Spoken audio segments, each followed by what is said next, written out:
வணக்கம் நண்பர்களே, நீங்கள் பார்த்து கொண்டு இருப்பது உங்கள் கௌசிக் ரிவ்யூ. சரி வாங்க வீடியோக்குள்ள போய் என்ன நடக்க போகுது அப்படின்னு சொல்லிட்டு பாத்தீங்கன்னா, புத்துணர்ச்சி ஒரு பக்கம் அப்படியே சும்மா ஜிவ்வுன்னு ஏறுதுங்க நம்ம ராஜேஸ்வரிக்கு. எதுக்காக அப்படின்னு சொல்லிட்டு பாத்தீங்கன்னா, நம்ம ராஜேஸ்வரி எப்படியாவது சுடரிக்கும் மறுபக்கம் விஜய்க்கும் கல்யாணத்தை ஒரு பக்கம் போட்டு பாத்துடணும். ஏன்னா கல்யாணம் நடந்தே தரணும். இந்த மல்லி ஒரு பக்கம் இந்த வீட்டை விட்டு குட்டு குட்டு குட்டு குட்டுன்னு வெளியே போனோம், அதை பார்த்து நான் ரசிக்கணும் அப்படின்னு சொல்லிட்டு ராஜேஸ்வரி ஆணவத்துல அப்படியே சும்மா சிச்சுன்னு இருக்காங்க.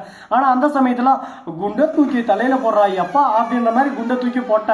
யாரா குண்டை தூக்கி போட்டது, அப்படி என்னாச்சு ஏதாச்சு அப்படின்னு சொல்லிட்டு பாத்தீங்களா, நம்ம தலைவன் அப்படியே சும்மா மனவர் ஒரு பக்கம் அந்த இடத்துக்கு நான் ரெடி தான் வந்துட்டேன், உண்மையா சொல்ல போறேன் அப்படின்னு சொல்லிட்டு உண்மையா சொல்ல போறாரு.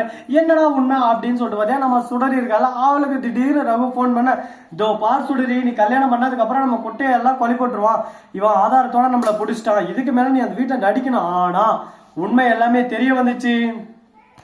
ஸ்ரீனிவாசா கோவிந்தா அப்படின்னு சொல்லிட்டு என் சோழியை முடிச்சிருவான், முடிஞ்ச வரைக்கும் நீ தப்பிச்சிருத்துக்கு பாரு அப்படின்னு சொல்லிட்டு சொல்ல, உடனே என்ன பண்றது ஏது பண்றதுன்னு சொல்லிட்டு தெரியாம யோ உன்னை நம்பிதானே அந்த வீட்டை நான் கால எடுத்து வச்சேன், இப்படி என் வாழ்க்கையே ஒரு பக்கம் நாசனம் பண்ண பாக்குறியா, நான் என்னையா பண்ணுவேன் அப்படின்னு சொல்லிட்டு ஒரு பக்கம் மேல் மூச்சு வாங்க கீழ் மூச்சு வாங்க கதறு கதறு கதறுன்னு கதறாங்க.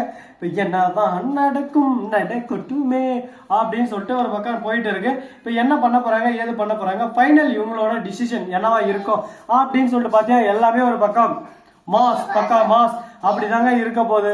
அப்படி என்னாச்சு ஏதாச்சு அப்படின்னு சொல்லிட்டு பாத்தீங்கன்னா, மனோவர் வந்து ஒரு பக்கம் சரியான ஆப்பு வச்சுட்டாரு. அது என்னன்னு சொல்லிட்டு பாத்தீங்கன்னா, நம்ம சுடரி இருக்காங்களா அவங்களோட பெத்தவங்களை கண்டுபிடிச்சாப்ல, அந்த பெத்தவங்களை வச்சு ஒரு பக்கம் காயை நவுத்து ஆகணும். இப்ப நீ வந்த வீட்டுல வந்து கல்யாணம் மட்டும் செஞ்சுக்கிட்டா அடுத்த செகண்டே உங்க அப்பா அம்மா அந்த ஆண்டவனை தேடி ஓடிடுவாங்க. அதுக்கப்புறம் உன்னால் என்ன செய்ய முடியும், ஒன்றும் செய்ய முடியாது.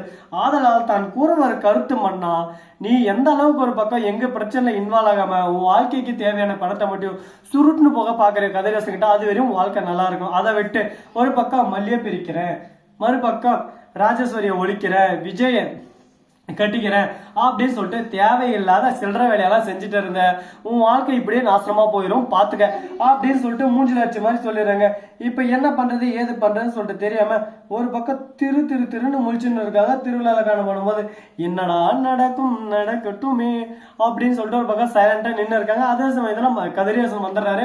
என்னமா ரேணுகா கல்யாண கலை கண்ணுல கட்டுது, விஜய் கூட கல்யாணம் நடக்கணும், உனக்கு எத்தனை நாள் கனவுமா, உன் கனவெல்லாம் எல்லாமே நடந்து ஒரு குழந்தை வந்து திருப்பியும் வாழ்க்கையை அவனை விட்டு போயிட்டு பாத்தியா, திரும்பவும் புது வாழ்க்கை உனக்கு அமைய போகுது. இந்த வாழ்க்கையை நீ சந்தோஷமா 100 புள்ள பெற்று மகிழ்ச்சியா இருந்தா அது எல்லாருக்கும் சந்தோஷம் தான் அப்படின்னு சொல்லிட்டு சொல்ல, உடனே என்னடா அது நம்ம கதிரேசன் இந்த மாதிரி ஒரு பக்கம் வாழ்த்து மேல வாழ்த்தினே இருக்காரு நம்ம தலைவன் வேற லெவல் பார்த்து உசாரு அப்படின்ற மாதிரி தான் ஒரு பக்கம் நம்ம தலைவன் ஒரு பக்கம் வாழ்த்துக்களை கொட்டி தீர்த்துட்டு இருக்காரு. இப்ப இந்த வாழ்த்துக்களுக்கெல்லாம் உரிமையான யாரு அப்படின்னு சொல்லிட்டு பாத்தீங்கன்னா, ஒரே 1 by 1 நம்ம மல்லி தாங்க. மல்லிக்கும் மறுபக்கம் நம்ம தலைவனுக்கு தான் நடக்க போகுது.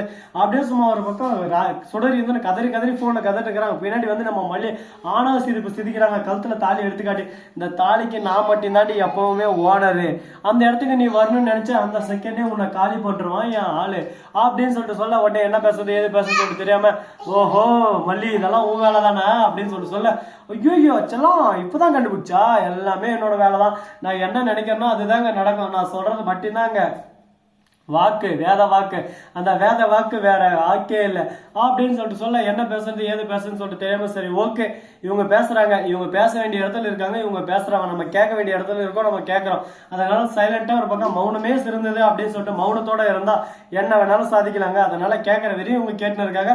ஆனா அதே சமயத்துல மறுபக்கம் நம்ம விஜய் வந்துடுறாரு. விஜய் வந்த உடனே என்ன மல்லி என்னாச்சு, ஏன் சுடரி இந்த மாதிரி இருக்க அப்படின்னு சொல்லிட்டு கேட்க உடனே சுடரிக்கு ஷாக் ஆயிடுது. இவனடா நம்மள சுடரின்னு கூப்பிடுறான் அப்படின்னு சொல்லிட்டு, என்னமா யோசிக்கிற, உன்னை எப்படி சுடரின்னு கூப்பிடுறேன்னா, நீ யாரு என்ன எவர லொட்டு லொசுக்கு எல்லாத்தையும் ஆணில வரைக்கும் ஆராய்ஞ்சு இந்த இடத்துல தான் உக்காந்து இருக்கேன். ஏதோ போனா போது கொஞ்ச நாளைக்கு இருந்துக்கிட்டோம், எனக்கு தேவையில்லாத வம்பு பிரச்சனை எல்லாம் வந்துகிட்டு அது எதுவும் வராது இனிமே, அதனால என் வாழ்க்கை ஒரு பக்கம் சந்தோஷமா இருக்கும் அப்படின்னு சொல்லிட்டு நான் முடிஞ்ச வரைக்கும் என்னை கண்ட்ரோல் பண்ணி இருந்தேன். ஆனா நீ இருந்தேன்னு என் மல்லியை எப்படியானோ ஒழிக்கணும், அவளை இந்த வீட்டை விட்டு துரத்தணும், இந்த மாதிரி கேவலமான எண்ணத்தோட சுத்தின்னு இருக்கும்போது நான் என்ன பண்ண முடியும், என் வாழ்க்கையோட என் மல்லி தான் எனக்கு முக்கியம் அப்படின்னு சொல்லிட்டு உண்மையான ரேணுகா இறந்துட்டா இப்போ சுடரி தான் இந்த வீட்டுல இருக்கிறதுன்னு சொல்லிட்டு எல்லாரும் முன்னாடியும் ஆதாரத்தை போட்டு உடைச்சாகணும். உன்னை சாதாரணமா சொன்னா யாரும் நம்ப மாட்டாங்க, ஏன் நானே நம்ப மாட்டேன். ஆதாரம், அந்த ஆதாரம் தான் எல்லாத்தையும் பேசும். அந்த ஆதாரம் எப்படி வரப்போகுது, எதில் வரப்போகுது அப்படின்னு சொல்லிட்டு பாத்தியா எல்லாமே நாங்க ரெடி பண்ணியாச்சுங்க. இதுக்கு மேல நாங்க நினைக்கிறது தான் நடக்க போகுது, நாங்க வச்சதுதான் சட்டம் அப்படின்ற மாதிரி ஒரு பக்கம் ஆணவத்திலயும் ஆங்காரத்திலயும் திமுர்லயும் கொழுப்புலயும் ஆடின்னு இருக்காங்க. எவ்வளவு ஆடுவீங்க, எவ்வளவு நேரத்துக்கு ஆடுவீங்க, ஆடு ஆடு ஆடு, உன்னால முடிஞ்ச வரைக்கும் ஆடு. ஆனா எல்லாத்தையும் ஒரு பக்கம் அடக்கி ஓடுற உட்கார வச்சு இதுக்கு மேல இது எங்க ஏரியாடா, இந்த இடத்துக்கு நீங்க வர முடியாதடா அப்படின்ற மாதிரி நம்ம மல்லியும் ஒரு பக்கம் நம்ம விஜயும் அந்த சுடருக்கு சரியான செருப்பாட்டி கொடுத்து இந்த வீட்டை விட்டு துரத்த போறாங்கன்னு சொல்லிட்டு நல்லாவே தெரியுது. ஆனா ரகு, அந்த கேடு கட்ட ரகு ஒரு பக்கம் டே கொட்டேஷனை குடுறான்ற மாதிரி ஒரு பக்கம் நம்ம கதிரேசனோட கொட்டேஷன் எல்லாமே ஆட்டிய போட்டு எப்படியெல்லாம் ஒரு பக்கம் பிளான் பண்ணி திருடலாம். இந்த பக்கம் ஒரு பக்கம் கொட்டேஷன் இந்த கம்பெனி கொடுத்தா அந்த கம்பெனில இருந்து லேக்ஸா வருமே, இதே மாதிரி ஒரு 10 டைம் கொட்டேஷன் கொடுத்தோம்னா நம்மளுக்கு க்ரோஸ் கிட்ட நம்ம வீட்டுக்கு வந்துருமே. அப்புறம் நம்ம வாழ்க்கை சொர்க்கமே அப்படின்ற மாதிரி ஒரு பக்கம் சந்தோஷத்துல துள்ளி குதிச்சு இருப்பாங்க. அந்த மாதிரி ஒரு காலம், அந்த மாதிரி ஒரு வாழ்க்கை வராதா அப்படின்னு சொல்லிட்டு பல பேரோட வாழ்க்கை இயங்கின்னு இருக்காங்க. இவரு சாதாரணமா ஒரு பக்கம் திருட்டு வேலை, கேப் மாதிரி வேலை, முள்ள மாதிரி வேலை, முடிச்சு வைக்க வேலை, இந்த மாதிரி வேலையை செஞ்சு ஒரே செகண்ட்ல சம்பாதிக்கிறாரே. இவரெல்லாம் என்ன பண்ணலாம், எதில் அடிக்கலாம், எப்படி பழகலாம் அப்படின்றத உங்களோட கருத்தை மறக்காம கமெண்ட் செக்ஷன்ல தெரிவிச்சு விட்டு போங்க. இந்த வீடியோ உங்களுக்கு பிடிச்சிருந்தா லைக் பண்ணுங்க, கமெண்ட் பண்ணுங்க, ஷேர் பண்ணுங்க, டெண்டிங் மேல தட்டி விட்டு போங்க. அப்பதான் நான் போற அடுத்த வீடியோ உங்களுக்கு உடனுக்குடன் நோட்டிபிகேஷன்ல வந்து கொண்டே இருக்கும். மிக்க நன்றி, தேங்க்ஸ் ஃபார் வாட்சிங், டாடா, see you, நன்றி, வணக்கம், வந்தனம், வருக தருக.